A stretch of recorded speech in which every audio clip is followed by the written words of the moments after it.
Magandang umaga. It's great to be back in Muntinlupa.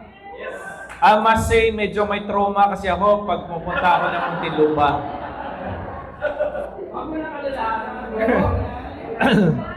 Kanina, tinitingnan ko pa rin yung puno doon. Ay, nandito pa rin pala. Mas malaki na nga eh. Sabi ko, nako, kahit open pa yung space niyan, hindi ako magpa-park dyan. You know? Sabi ko, saan pa yung kotse ni tag dito? Ni Kuya Ed dito? You know? Itabi ko kaya muna. But it's great to be together. It's great to be here in Muntinlupa once again.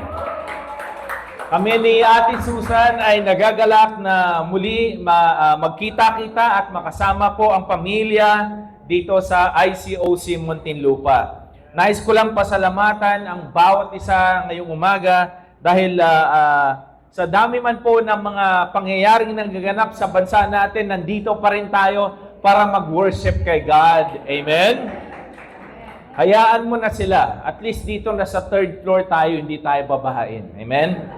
So, siguro before we start, no, gusto ko lang pasalamatan si Nat at si Angie dahil I appreciate their faith and their love and their passion and their dreams also to evangelize this part of the frontier, the southern frontier of Metro Manila, no? Dahil paglabas mo diyan ay probinsya na, no?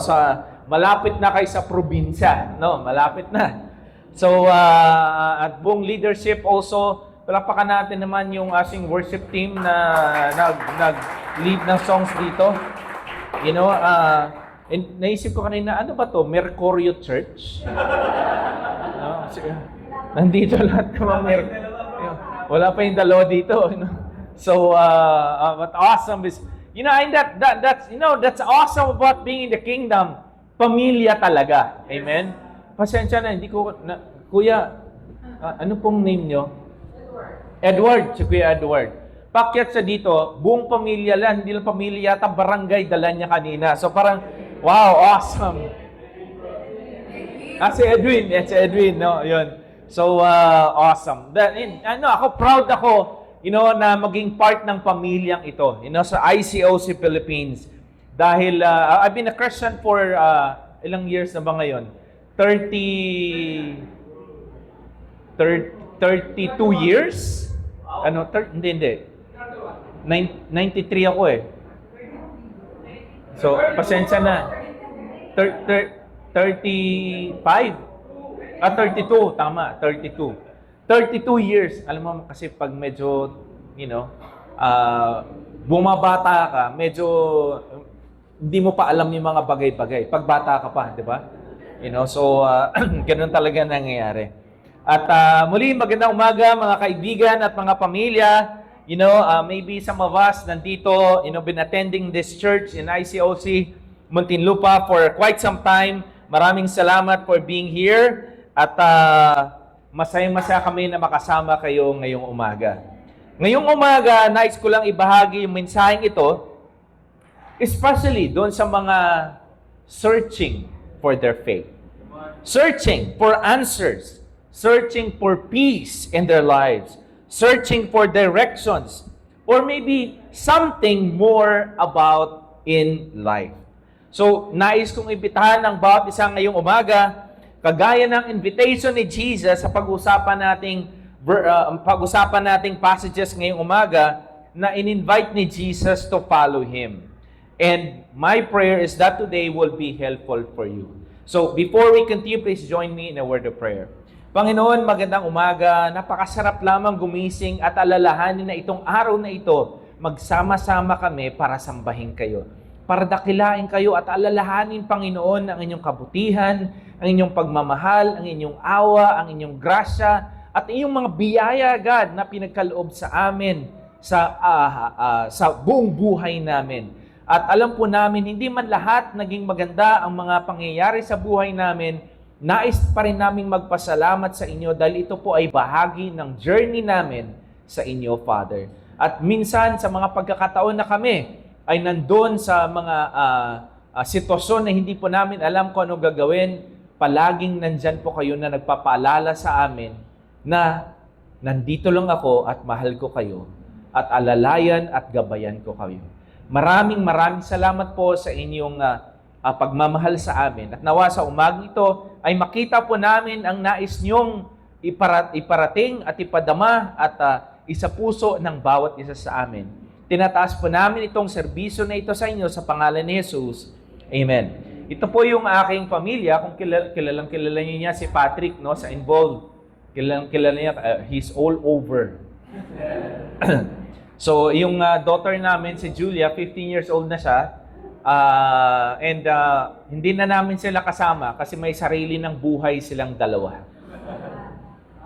Yung panganay namin, si Patrick, of course, is in charge of yung live streaming natin sa church. So ngayon, nasa ICOC Manila siya nandun. Yung daughter naman namin, hindi na rin sumasama sa amin kasi may sarili na rin siyang mundo. Buti nga sila may mundo. Ako nga, kahit man lang city, wala. Sila mundo. She's also serving in the ushering ministry. So, lahat kasi sa amin sa Manila, lahat dapat meron kang part ng service sa church. So, teens ka man, young Christian ka man, dapat meron kang ginagawa na paglilingkod sa Diyos. Kasi lahat tayo ay manggagawa ng Panginoon. Amen? So, kaya kaming mag-asawa, kapag kami magpunta, kami na lang dalawa. No? Hindi na namin sila kasama. Ngayong umaga, mga kapatid, meron ba sa inyong sikreto na hanggang ngayon walang nakakaalam?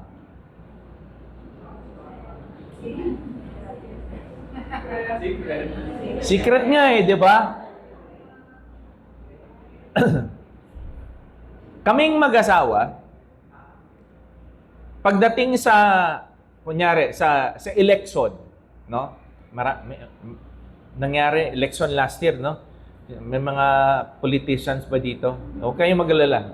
Wala namang, hindi ko kayo babanggitin ngayon. Sa election, kaming mag-asawa, hindi namin alam until now kung sinong binoboto namin. At ni isang member ng church sa region namin, walang nakakaalam kung sino yung binoto ko nung nakaraang eleksyon. Ganon. May mga sikreto ko sa buhay na, okay na yan, pwede ko i-share. Pero isang bagay na ito ay hindi ko talaga sinishare. Kasi alam ko, kung ano man yung isi-share ko, will affect other people. Imagine mo na lang, kung sasabihin ko, binoto ko si ganito, hindi lahat kayo, talagang binoto ni Kuya Ariel yun? Yun na rin lang iboboto ko. Kasi sometimes, we as leaders, we have influence also with other people. No? So that's why hindi ko sinasabi. Kaya ang tanong ko sa atin ngayon ay, meron ba kayong sikreto na walang nakakaalam? Na hanggang ngayon, kahit asawa nyo ay hindi alam yung sikretong yun. Meron? Ngayon, anong mararamdaman mo, pati asawa mo, close friend mo, walang nakakaalam, pero one time, may lumapit sa'yo at sinabi sa'yo yung sikreto mo yun. Hindi mo siya kilala, hindi mo siya kaibigan, hindi mo naman kapitbahay, hindi mo kasama sa bahay. Out of nowhere, may lumapit sa'yo, sabihin sa'yo kung ano yung sikreto mo. Ano kaya ang mararamdaman mo? No? In the fact nga lang may sikreto ka, tapos alam ng malalaman ng ibang tao, di ba? Parang, di ba? Ikaw na rin mismo, parang magugulat ka, di ba? Ngayong umaga, merong isang story sa Bible, na merong isang tao na meron siyang isang bagay sa buhay niya na hindi alam ng iba na merong nakaalam sa kanyang sikreto. So, in this passage na babasahin pa natin, please join with me in John chapter 1. Okay? In John chapter 1, we will meet two men whose first encounter with Jesus changed their lives forever. Hindi lamang sa mga nakita nila, kundi dahil sa kung gaano kalalim ang tingin, ang pagkakilala ni Jesus sa kanila. In John chapter 1 verse 43 to 51, basahin po natin. The next day, Jesus decided to leave for Galilee. Finding Philip, he said to him, "Follow me." Philip, like Andrew and Peter, was from the town of Bethsaida. Philip found Nathanael and told him, "We have found the one Moses wrote about in the law, and about whom the prophets also wrote, Jesus of Nazareth, son of Joseph." Verse 43, Jesus decides to go to Galilee and personally calls Philip to follow him. And in verse 44, Philip, from the same town as Andrew and Peter, Bethsaida, ibig sabihin po ng Bethsaida is a house of fishermen or house of hunters. Okay? And being the town of fishermen, si Peter and Andrew, alam po natin na magkapatid ito, they became disciples. One of those disciples na tinawag ni Jesus. And in verse 45, Philip is one of those people also that Jesus called himself to follow him. Philip finds Nathanael and tells him, "We have found the one Moses wrote about in the law, Jesus of Nazareth." Si Philip, ano kayang relationship niya kay Nathanael? Baka kaibigan niya to. Baka isa ito sa mga kakilala niya, malapit sa kanya, na the first thing na ginawa ni Philip after Jesus called him to follow him, right away, lumapit siya at pinuntahan si Nathanael, "Hey, you know what? My friend, I found the one Moses wrote about in the law, Jesus of Nazareth." Bakit kaya yun yung bungad ni Philip kay Nathanael? Because Nathanael, itong nangyari in verse 46. Nazareth, sabi ni Nathanael, "Nazareth, can anything good come from there?" Nathanael asked. "Come and see," said Philip. Nazareth, can anything good come from there? And anong sabi ni Philip? "We have found the one Moses wrote about in the law, Jesus of Nazareth." Nazareth is one of probably the tiniest, one of the smallest part in the Christian history. Okay? Doon nanggaling si Jesus. Saan nga ba pinanganak si Jesus? In Bethlehem, right? And saan yung, kumbaga, saan sa lumaki? Dito is one of those part in Nazareth, no? Parang ganito lang eh. Sabi ni Nathanael kay Philip, "Can anything good come from there?" Kasi, I mean, parang, is anything good come from Muntinlupa? May mga mababait ba sa Muntinlupa? Meron ganon? Meron ba? May mga awesome ba sa Muntinlupa? Meron ganon? Meron ba? Siyempre meron, 'di ba? No. So, ito yung perception ni Nathanael of the people of Nazareth.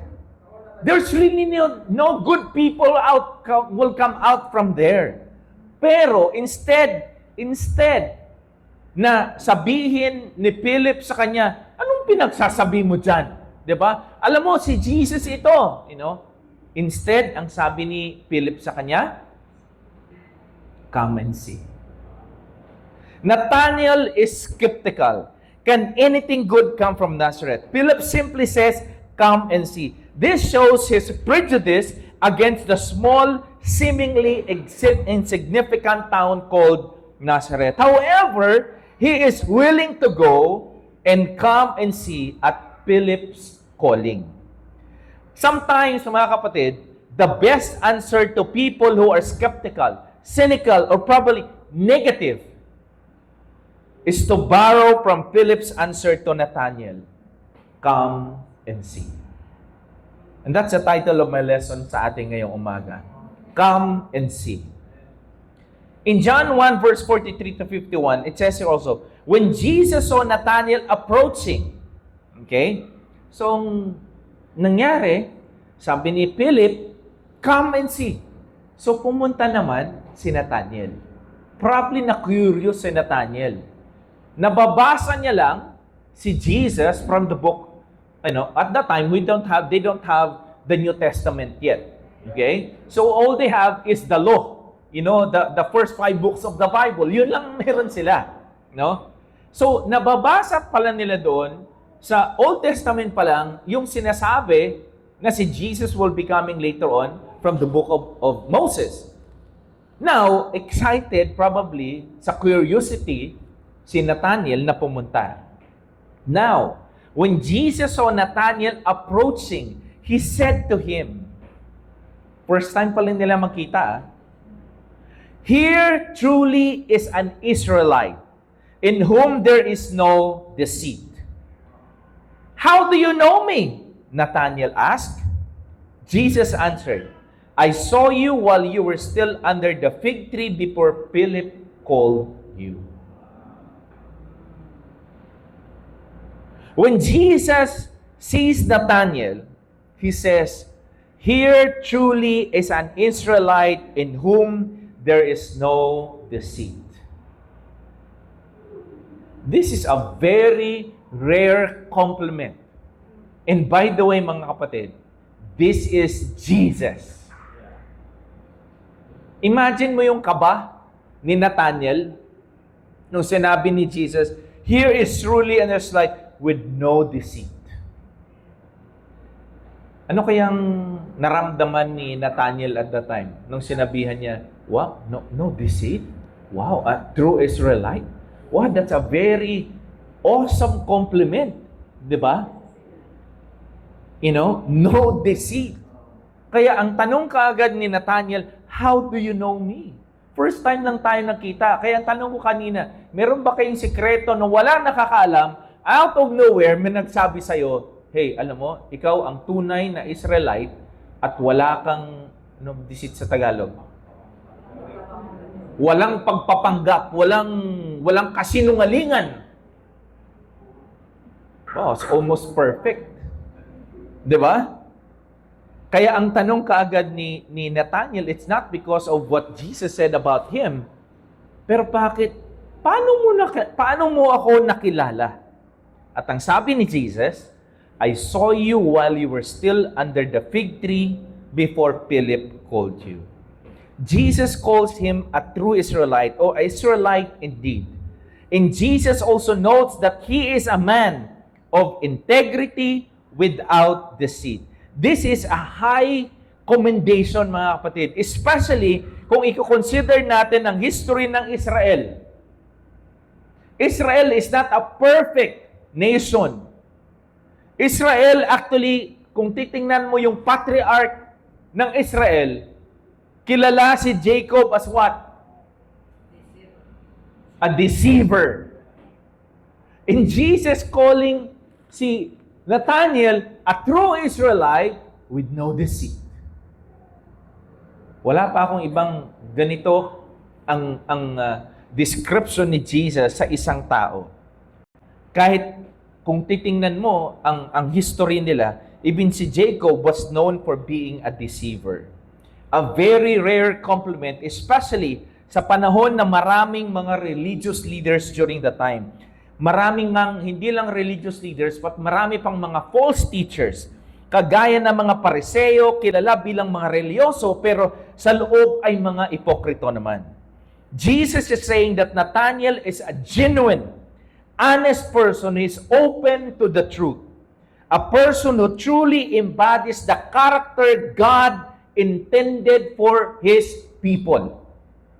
Siguro naman, hindi lang binubola ni Jesus si Nathanael para makinig siya kay Jesus. Usually, minsan ganun kailangan mong gawin, di ba? Bola ka para pakinggan ka. O alam mo, ang awesome mo. Oh, talaga? No? Di ba? Makikinig ka kaagad, di ba? Alam mo bro, na-appreciate kita. O siyempre, full attention ka kaagad. Sige, ano pa? Di ba? So, Nathanael was so surprised. Probably hindi siya makapaniwala na si Jesus mismo ang nagsabi nito sa kanya. No? Nathanael is surprised. Hindi pa niya na-meet si Jesus sa buong buhay niya. At kung paano nalaman ni Jesus ang kanyang buong pagkatao, kaya siya nagtanong, "How do you know me?" Jesus answers, "I saw you while you were still under the fig tree." This highlights actually the supernatural nature of Jesus as all-knowing.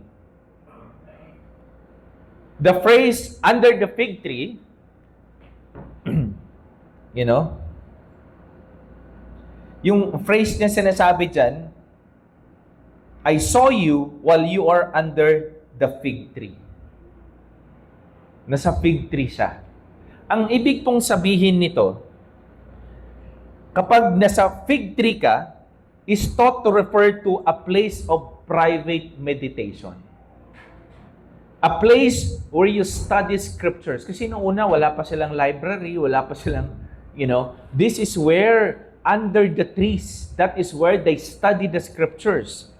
Or, it's a place of prayer. Parang ito yung, quiet time spot, no, ni Nathanael. At habang nagko-quiet time siya doon, nagme-meditate siya ng Book of the Law, lumapit si Philip sa kanya at sinabi, "Alam mo yung binabasa mo dyan? Nandito na." And that's where Jesus saw him while he was still under the fig tree. Naisip ko to, si Nathanael, nakita ni Jesus under the fig tree at anong ginagawa? Nagko-quiet time siguro. Nagbabasa ng Bible, no? At nagpipray at nagme-meditate. So, tayo bilang mga Kristiyano, nakikita pala ni God, nasa fig tree tayo. Ang tanong, kailan ka huling nag-fig tree? Kailan ka huli under the fig tree? Ang sabi ni Jesus, grabe, nakita ni Jesus siya doon, sa sitwasyon na yon. Ano isip ko, bilang mga Kristiyano, nakikita tayo ng Panginoon doon sa mga panahon na kagaya niyan. Where we are studying the Word of God. Jesus' ability to see Him in this private setting demonstrates that He has divine knowledge. So Nathanael met Jesus and his life was never the same again. Then Nathanael declared, "Rabbi, you are the Son of God. You are the King of Israel." Jesus said, "You believe because I told you I saw you under the fig tree. You see greater things. You will see greater things than that." He then added, "Very truly I tell you, you will see heaven open and the angels of God ascending and descending on the Son of God." This revelation stuns Nathanael, and he declares Jesus to be the Son of God and the King of Kings. Anong sabi ni Jesus sa kanya? "You will see greater things than this. You will see greater things than that." Thank you. Tayo nung naging Kristiyano, simple lang naman yung buhay. We just put our faith in Jesus. Amen? We believe the scriptures. Lahat ng nilatag sa atin ng mga scriptures, binivour natin yan, talagang isinapuso natin at pinaniwalaan natin, and we decided to put our faith in God. Some of us even have to give up things for us to put our faith in Jesus. Some of us have to give up smoking. Some of us have to give up drinking. Some of us have to give up an immoral life. Some of us have to give up even our career because we want to be right with God, because we want to put our faith in Him. And without expecting anything in return for that faith that we gave, that we submit to God. Pero, amazing si God, dahil hindi lang niya tayo dinala sa kingdom niya, marami rin siyang tinuturo sa atin at mga blessings din na ibinibigay. Imagine ang buhay mo ngayon kung hindi ka Kristiyano. Right? Ako, alam niyo naman, seaman ako. Isa yan sa mga, kumbaga, iniwanan kong career bago ako sumunod kay Kristo. Kasi, mahirap naman talaga maging seaman na sa barko ka na nag-iisa ka, paano mo pangangalagaan yung faith mo without the fellowship? Without the people around you that will encourage you, that will teach you, that will walk with you in your faith. By the time, wala pang mga cellphones, wala pang internet, wala pang, so mahirap talaga. So it is a challenge for me at the time. Should I pursue my career or should I just follow God and let God direct my life? And amazing din naman talaga si God. Hindi madali, pero kung titingnan ko ang buhay ko ngayon, compare sa kung ano yung ginusto ko dati, light and darkness talaga. At lahat tayo, mga kapatid, may mga pinagdaanan bago tayo na sumunod kay Kristo. Pero tingnan natin yung buhay natin ngayon na kay Kristo tayo. Anong mga magagandang bagay na naidulot ang pananampalataya mo dahil sumunod ka kay Kristo? Nagkaroon ka ng mga maraming kaibigan. Hindi lang mga kaibigan, mga tunay na kaibigan. Na minsan, masakit sa'yo kasi sinasabi sa'yo ay totoo. At wala din namang magsasabi sa'yo ng totoo, kundi ang mga totoong kaibigan. Yung mga taong mahal ang Diyos kaysa mahal ka. At sasabihin nila kung ano yung tama dahil yun ang makakatulong sa'yo at hindi ka nila ipiplease lamang. At sabi ni Jesus sa kanya, you will see greater things than that. In your Christian life, ano yung mga greater things na nakita mo bilang isang alagad ni Kristo? Una, God knows you and loves you. Ang amazing dito, verse 47, when Jesus saw Nathanael approaching, he said, "Here truly as an Israelite." Kilalang kilala ng Panginoon si Nathanael. And Jesus knew his heart, his question, his honesty, in his skepticism. Yet Jesus welcomed him. When Jesus saw Nathanael here, he said, "Here is truly an Israelite in whom there is no deceit." Before Nathanael even believed Jesus, before Nathanael even believed, Jesus saw him. His heart, his questions, honesty, and Jesus still welcomed him. The truth here, mga kapatid, is that God knows you, your story, your life, your pain, your struggles, your doubts, your troubles, even your disobedience. And yet, He still loves you. He still knows you and still loves you. 23 years bilang isang disciple, sa tingin nyo perfect yung buhay ko for 23 years in the kingdom? 32 years pala.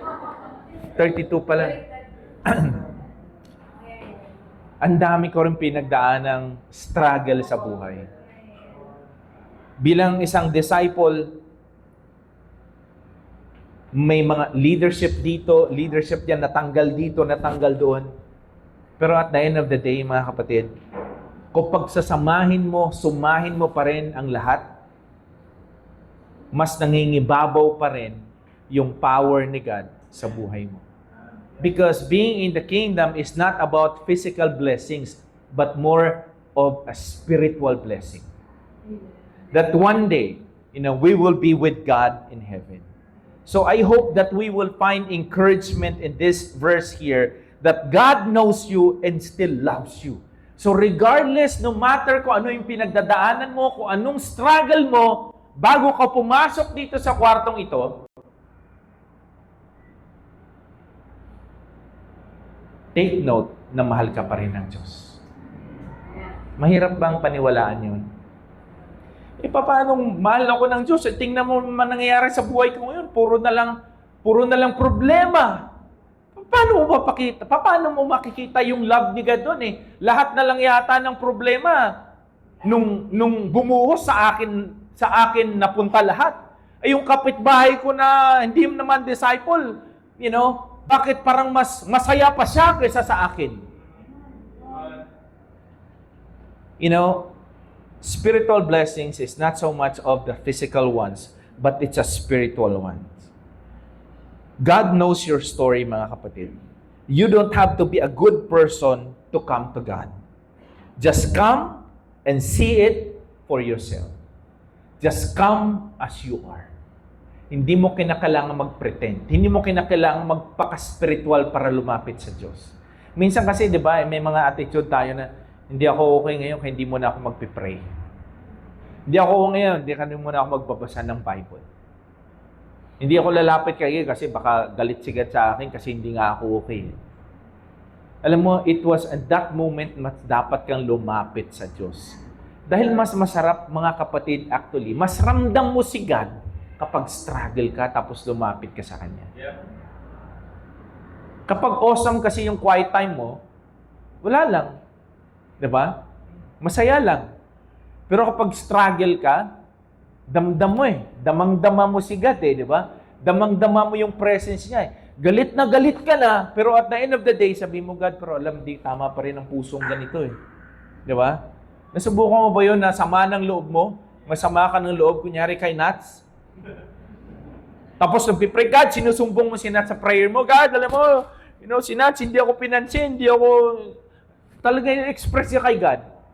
Pero at the end ng prayer mo, sabi mo, God, alam mo, baka ako din, hindi ko rin siya pinapansin, kaya feeling ko hindi niya ako pinapansin. Diba? At the end of the day, ikaw na rin mismo nakaka-realize ng mga bagay na hindi tama sa puso mo. And that's the power of prayer, mga kapatid. God will correct you, will change your heart when you come to God in prayer. In John, verse 45 nga, sabi niya dito, Philip found Nathanael and told him, We have found the one Moses wrote about in the law, Jesus of Nazareth, the son of Joseph. Nazareth, can anything come out from there? Nathanael asked, Come and see. Faith begins with an invitation. Philip found Nathanael purposely. When you are excited, parang ganito when you are excited about something in your life, sino yung unang lalapitan mo para i-share yung isang bagay na masayang-masaya ka? Yung taong malapit sa'yo. Yung mga taong mahal mo sa buhay. Kung ikaw ay mag-asawa, sa asawa mo. Sa mga anak mo, sa mga kaibigan mo. Imagine mo kung, nabigyan ka ng 1 billion flood control project. Diba? So, naisip ko nga yun Sabi, grabe, 1 billion, billions. Naisip ko, kung naging disciple sana yun, baka yung 1 billion, donate niya sa church.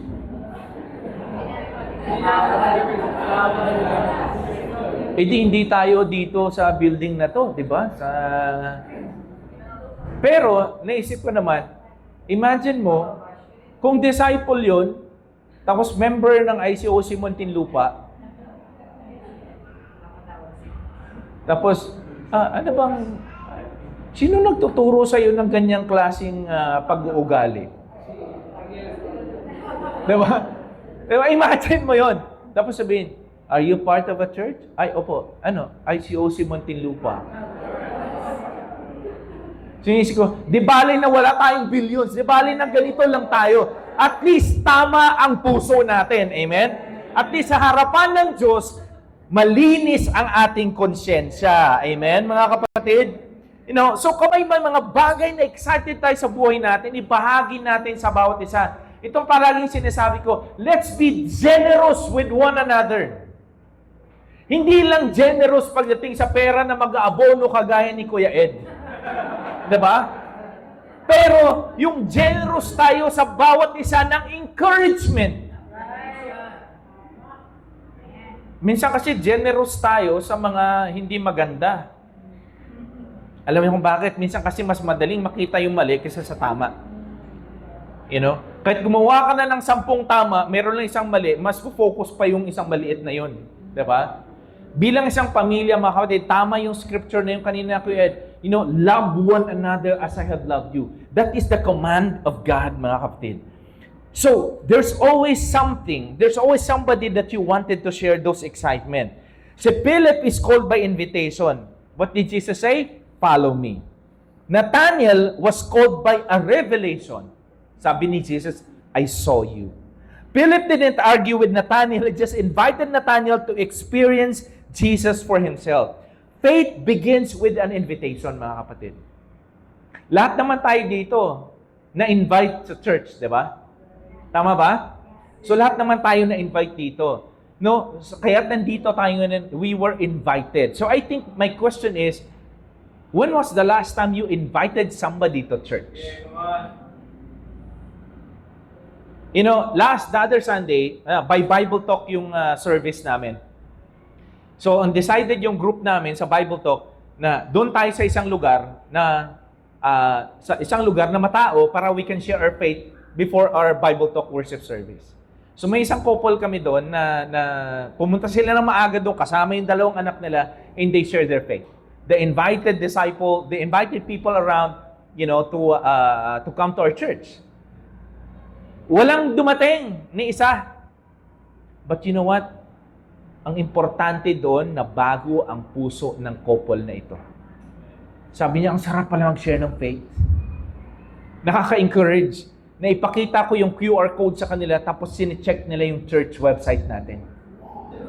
Wow! Yun lang, excited na siya. Gaano pa kaya siya ka-excited kung sumama sa church yun sa Bible Talk service namin? Faith begins with an invitation. We cannot expect people to come to church, you know, and just, you know, sila na rin mo mag-initiate sa atin. Sometimes tayo talaga ang tatawag sa kanila. Amen? So, naisip ko lang ito mga kapatid, no? Itong Bible Talk na ginagawa involved sa Manila, this is LaSalle cluster.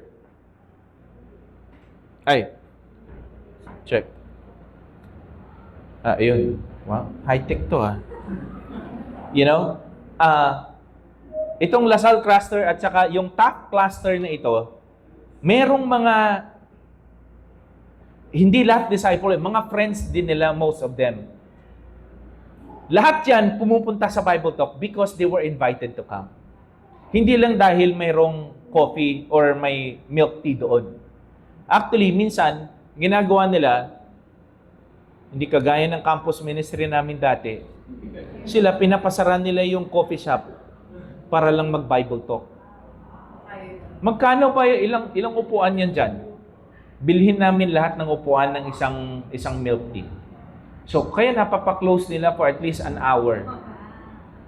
Kami na lahat. May papasok pa ba? Nakitang punong-puno na eh. 'Di ba? Yung iba, ito na rin. Napaka-wise din nila. Minsan may mga tao na nandun. Okay? So, nakaupo na sila. So, wala na silang choice. Nandyan na kayo eh. 'Di ba? You know, ang amazing dito is that they are consistently doing it. Di ko alam kung nangyari mga taga-Lasal dati. May mga taga-Lasal akong kakilala dati na ganyan din ginawa niya. Pero ako natutuwa ako sa faith na meron sila. At hindi lang ito, may taga-kwan dito eh. May Lasal cluster ba dito? TAF cluster?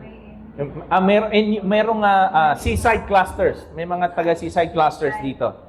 You know? At ginagawa nila yun. Hindi nila mapasara kasi yung MOA kasi masyadong malaki para sa kanila doon sa pero you know, imagine mo, mga nakatayo yung iba sa gilid, di ba? Yung ganyan karami yung mga Bible Talk nila. One time, merong magkaklase dito, si Lyndon at saka si Patrick. Yung kaklase nila ay naku-curious sa kanila kasi during exam, tong dalawang to, kasi paras na disciple eh, hindi nagkokopyahan at hindi rin nagpapakopya.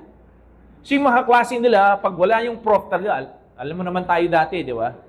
Alam mo na yun, pag wala yung prof, uy, anong answer dito, di ba? Silang dalawa, tahimik lang, sinasagutan. Na curious ng mga kaklase nila, ano bang meron kayo? You know? And that is where they decided to invite them to church. They come to a Bible talk actually, unang attend nila ay Bible talk kagaya ng coffee shop na ganun. Doon sila unang umattend, and now, they're studying the Bible, at 3 sa kanila ay nabaptize na sa kaklase nila. So, sa isang classroom nila, 5 na silang disciple. You know, it started with an invitation. Yung nakapula, hindi naka-enroll ngayon, pero next year daw, mag-i-enroll sa ulit. So, you know, babalikan namin siya at i-study namin ulit siya ng Bible. And lastly, here's what happens. When you meet Jesus, everything changes. Tama po ba? Pag na-meet natin si Jesus, mula nung na-meet natin si Jesus sa buhay natin, nagbago na talaga buhay natin. Amen? Dati palamura tayo, ngayon, you know, pala-encourage na tayo. Amen? Amen? Dati, napaka-impatient natin. Ngayon, nagpipreach na lang tayo. Amen? Naninermo na lang. You know? Amazing dito, sabi nga, then Nathanael declared, Rabbi, you are the Son of God, you are the King of Israel. Ito yung naging response ni Nathanael. Nathanael declared, Rabbi, you are the Son of God, you are the King of Kings. A skeptic became a believer. Jesus doesn't offer religion, He offers transformation, peace, forgiveness, and purpose. And lastly, mga kapatid, following Jesus is a journey, not just a one-time event. 32 years na po ako. You know, ikaw, ilang taong ka na? Hanggang kailan ka? Dahil ako nung naging disciple ako, sabi ko, ang hirap pala maging disciple. Hirap para magpakabait. Tama? Ang hirap magpakabait. Lalo na kung yung mga asawa mo ay hindi mabait. Yung anak mo, sobrang bait. Di ba? Tapos yung kapitbahay mo pa, inggitera din. Paano ka maging mabait? Pero nalalampasan natin yan sa pamamagitan ng pagdarasal. Amen? At pagbabasa ng salita ng Diyos, mga kapatid. Hindi lang one-time event ito. It's going to be a journey. A journey means marami ka pang pagdadaanan in that journey. Amen? Sino mahilig mag-travel dito? Mga land trip lang. Northfield Balikan. Pero iba sa atin, struggle na papunta dito. Lalo na kapag nagmamadali ka at ma-traffic ka pa. 'Di ba? Matitest talaga yung patience mo. You know, faith begins with a small step. Jesus told Nathanael, "You will see greater things than these." God has a plan for your life that unfolds as you share the story. Ito yung ginagawa ko. I think na-share ko naman na to dati, no? Hanggang ngayon po, ginagawa ko pa rin to. Every Wednesday, walang paltos yan. Hanggat dito ako sa Metro Manila, ginagawa ko yan. No? Every week. Pag wala ako, I ask Lauren to substitute for me. Every week yan, mga kapatid. You know, ang amazing is that, sabi ko, hindi lang dapat tayo dito sa loob ng estasyon mag-Bible study. Punta kayo ng church. So yung Pasay zone namin, kasi pag PICC kami, hindi nakakapunta yung mga pulis. Kasi bawal yung baril sa loob ng PICC. So kapag meron kaming isang venue doon na pinahiram sa amin ng libre air condition with sound system with food pa. Ng libre. Ang may-ari nito ay konsehal ng Pasay. Naging kaibigan ko yung konsehal ng Pasay dahil sa mga pulis.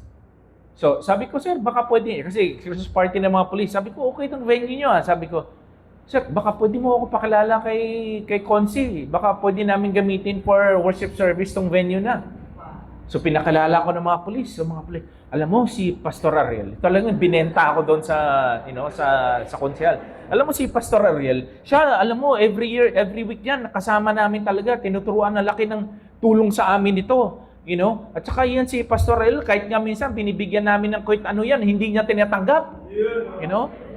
Kasi minsan, inaabutan, Pastor, panggas lang. Ay, okay na. You know? Kunin ko na lang doon sa allowance and nuts. Ako na ang bahala dyan. So, talagang hindi ako nagtatanggap ng pera kasi talagang nagko-contribute sila every week para lang, kasi nahihiya naman sila na ako mismo pupunta doon sa kanila, di ba? Sabi ko, i-take advantage ko nga itong nahihiya sila. Since ako naman ang pumupunta sa inyo 3 times a week, kayo naman pumunta sa amin once a week. So, invite ko sila, pumupunta sila sa worship service namin sa Pasay Zone. Yung venue na yan yung ang may-ari ay konsehal ng Pasay. Isang konsehal ng Pasay. So, libre kami lahat. So, kasama yung mga pulis umaattend.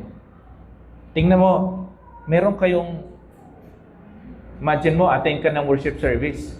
May katabi ka dyan na may sukbit na baril. Tingnan mo, isa dyan, may sukbit na baril pa. Hindi lang yun. Sa worship service namin, afterwards.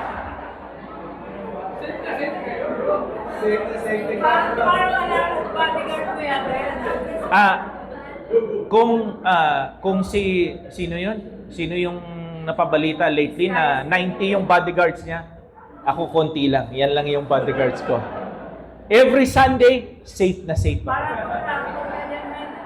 Kahit anong gagawin ko, lalabas ako. Walang problema. Meron akong Pero ayan, after ng worship service namin, we always take pictures. Imagine mo, hindi lang, mga side arms yung meron sila.